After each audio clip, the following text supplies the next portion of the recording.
Hello! I spent 100 hours learning how to speedrun Minecraft in September. I streamed every day and documented my progress. It took me 19 days to beat the Ender Dragon, and there's a lot of room for improvement. If you missed part 1 and would like to get up to speed, here it is. But otherwise, let us begin. Day 20 was humbling. After having beaten the game the day before, I foolishly expected to be able to do it again, and soon. Instead, I was met with misclicks. Oh no, oh no, oh no. Fumbles. Oh, fudge. I just looked at chat for 2 seconds. And fire.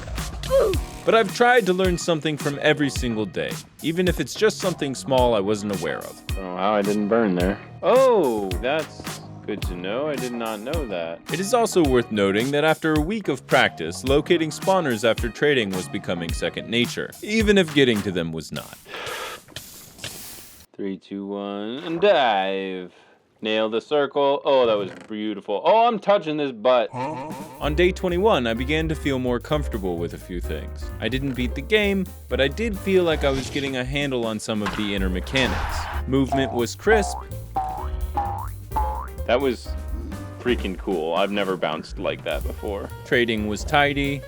53 pearls? F3 was fluid, and I learned the value of pick block. I'm so dumb. I just realized how useful pick block is for movement. Pick block is a function that lets you quickly grab the block you're looking at, and if it's in your inventory, it will be placed in your hotbar. By default, it is set to middle click, and what I had just realized is how valuable it can be for movement. Say you're stuck in a wall, heading up. You mine a few blocks above you, look down, pick block, and tower up quickly. On day 21, I was more selective with my seed choices too. Dead Pixel had taught me how to locate furnaces using the pie chart. If done correctly and at the right villages, this is a quick way to check if there's a blacksmith before going to the village. Of course, you might still get unlucky. Take the short way. Holy obby. But unfortunately, nothing else. On day 22, I found out why my ravine portals would occasionally light without a flint and steel. Like, what is that? Why does that happen? The door lights on fire. Okay. I also realized that after about a week of practice, using Alt as my attack keybind was becoming instinctual. The only time I really struggle with it is when fighting blazes or like PvPing mobs. And my new keyboard was continually demonstrating its unique utility. That was brought to you by my new keyboard. That clip right there, what just happened, that's what a $300 keyboard buys you. Before buying a $300 keyboard, please upgrade your GTX 1070. On the 22nd, Dead Pixel and I also did another training session. I removed the magma spawner at the bottom of treasure, but when I went to do my pyrite, I was still getting a spike. There's a bug where if you unload the treasure spawner and then reload it, it won't go off the pie when you break it. Go to stop resets and quit. This is allowed strictly for this purpose, to fix this bug. Okay, now we're good. After we had reset the pie chart and got a good read, this run came to a close due to slow reaction time. Oh, just short. That was like so close though. That was a good pearl. So come on, dude. Under the magma. You think apple like right now? I was just thinking it. I was just thinking it. So we began again. We got wood, made an axe, found a shipwreck, and then a ravine, got lucky with some diamonds, made a portal, and it happened again. Mind the other stone block there, and 1 block under it. Oh, never mind. Oh, whoa, how did that... You have the luck of a god, I don't get it. Once we got in, I saw my E counter jumped to 42, and on the way to the bastion, I learned that netherwood is inflammable. Crimson and the warped wood won't burn. I also learned that the C counter is a super useful navigational tool. And the number getting higher means what exactly? Like, it just means that there's air in the direction you're looking, essentially, but like, kind of. It's slightly more nuanced than that, but for our speedrunning purposes, knowing that a higher C count equals an air gap is enough to be getting on with. In the previous run, Pixel had showed me all of the gold block spawn locations for top treasure. On this run, we rolled treasure again, so I had the chance to put my practice to good use. We did our trades, checked the chests for arrows and obby, went to bottom treasure to break the spawner, got a good reading on pyrite, and located the fortress. Alright, I can't hit that pearl, but I can hit that purple. Iris. Iris. Thank you. You're welcome. We took out the blaze, made our portal, threw our eyes in the overworld, and located the correct chunk for the fortress. And then I took some time to get organized. Is there any reason to keep fire res? No. Well, maybe just drink it and then get rid of it. It just could fall into the lava in the portal room or whatever, you know? I set a bed and started doing my stronghold nav. Wait, I learned you can do that. That's the fast way to do it. That is the fast way to do it. Ha ha ha. I'm gonna pause it right here. I'm about to die. If you can correctly guess how, you have every right to brag in the comment section below. And while you're down there, go ahead and like and subscribe for me too.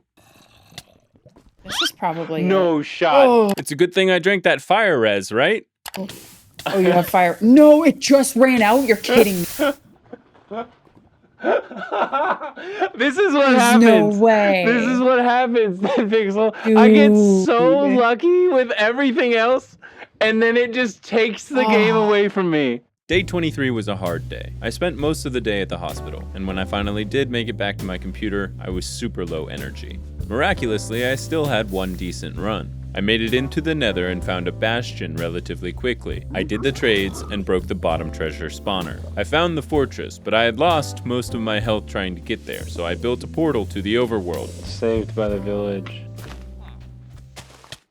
Oh! That was almost the funniest way to die. I got back to the nether with food, but fumbled the pearl. Oh, no, bro. Thankfully, I had set a bed in the village. I got back to the nether again, and learned not to fastball the piglins. Why? Why are you kidding me? The pearl hits him? I can't make this stuff up. I got back to the nether again, and this time, I successfully collected my blaze rods. I threw my eyes in the overworld, located the starter staircase, and entered the end. For only having been here twice, I was happy to see that my bow shots were improving. That hits. Yes! But when I tried to set up my one cycle, I quickly realized why you need some form of obsidian. Oh, that's why it needs to be an indestructible block. Okay. I was, however, able to successfully detonate my first dragon bed and then kill the dragon shortly thereafter. And in so doing, I had earned a new PB and knocked off a whole hour from my previous time. Pressure makes diamonds. On day 24, we made no diamonds, but I did find maybe the most populated cave I've ever been in. Oh man, I was hoping that was real lava to care about. And what are we doing? It's chill. Have a heart. It's chill. It's chill. What are these? What are we playing on Bedrock? I also discovered that when building ravine portals, kelp must be destroyed first before obsidian can be placed appropriately. On the 25th, I had a lot of fun with chat. Don't get yelled at by Dead Pixel. Check that off the list. Sub 30, that's crazy. I don't want to spoil anything, but there's a story with a flying lizard at the end of the game. 0 out of 10. I would agree. I'm pretty sure that was a hate crime. How do you have the energy and will to stream so much? Because I want it to be my job. I want to do this every day. I love it. I have a passion for it. I think I'm halfway decent at it. I'm really enjoying learning speedrunning. I'm loving interacting with my community, learning from my community. Everyone's got a different opinion on how to beat the game. I am an amalgamation of the combined effort of everyone who's teaching me, and that's really fun as a process. I'm just like the test subject, which is kind of interesting. I know I'm not playing very well today, but like I am so much better at Minecraft than I was at the beginning of the month, and that's really exciting. I almost made it to the stronghold, but I mismanaged my fall damage and pearl damage. Oh, I'm gonna die. That's hilarious. The 26th was a really glitchy day. Nice, come get me. Actually, the better land over there.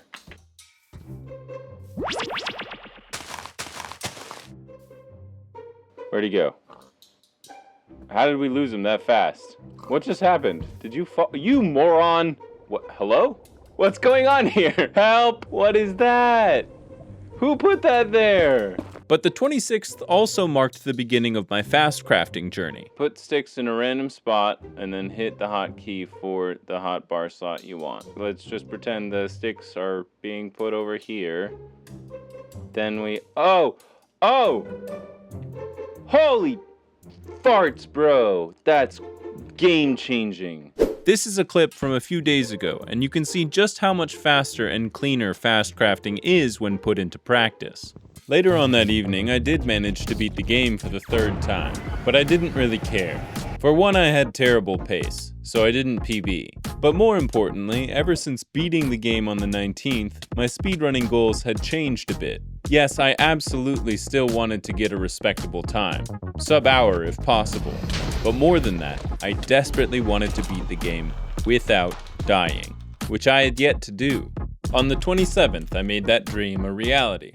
Actually, the 27th was a big day for a lot of reasons. Let's take a look and see what happens when you stream Minecraft speedrunning for 10.5 hours straight. To start off, mostly just a whole bunch of deaths, but fast forwarding past that and we get to our first real run.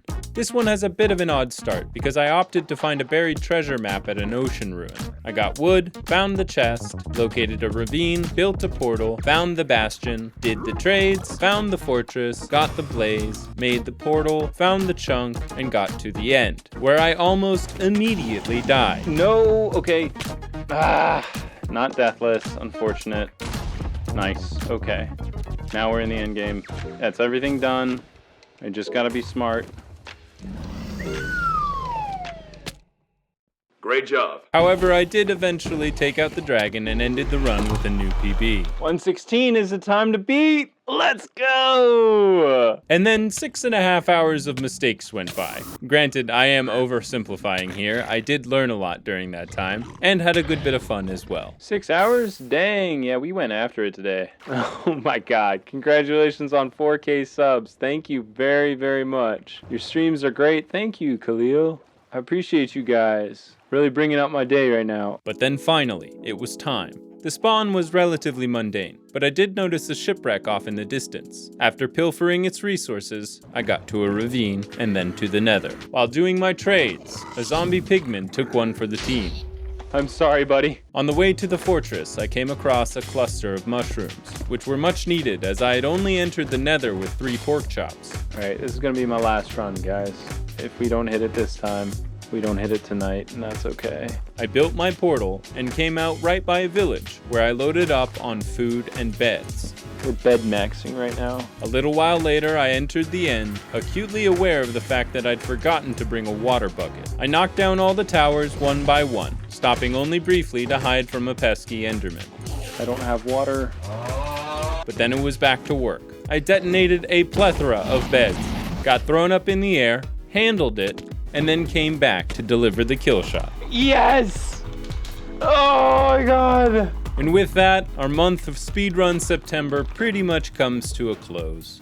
I did improve my times a little bit more before the end of the month, but I have yet to break the sub-hour barrier. I hope you enjoyed these first 2 speedrunning videos as much as I enjoyed creating them. And if you did, toss me a subscribe so you can be there when I get my sub-hour. I'll see you in 2 weeks. Peace.